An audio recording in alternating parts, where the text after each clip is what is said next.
Bangla medium English মিডিয়ামে বর্তমানে এই এক রেষারেষির মধ্যে আমরা যদি একটু আমাদের সময় ভেবে দেখি, পুরনো সময়ে আমাদের বাবা মারা কি এত ইনভলভ হতো স্কুলের ব্যাপারে?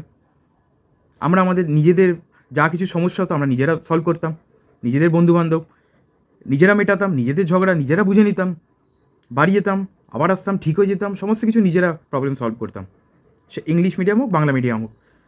কিন্তু বর্তমানে দেখা যাচ্ছে ইংলিশ মিডিয়ামে, সব ক্ষেত্রে বলা হচ্ছে না, তবুও কিছু কিছু ক্ষেত্রে প্যারেন্টসদের ইনভলভমেন্ট এত বেশি হয়ে যাচ্ছে যা কিনা স্টুডেন্টের মনে এফেক্ট পড়ছে।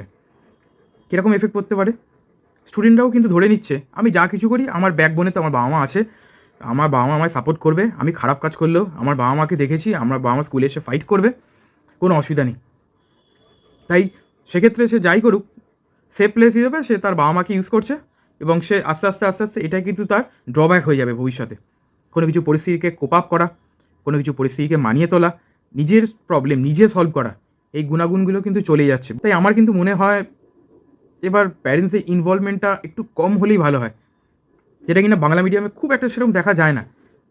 তারা টিচারের উপরই ভরসা রাখে। সেরকম আপনারা যেখানে যে স্কুলেই দিন, সেই স্কুলে আশা করি প্যারেন্টরা যদি টিচারের ওপর ভরসা রাখে, স্কুলের ওপর ভরসা রাখে, নিশ্চয়ই বাচ্চারা কিছু না কিছু শিখে বেরোবে। এই ব্যাপারে আপনাদের কী মতামত? কমেন্টে জানান।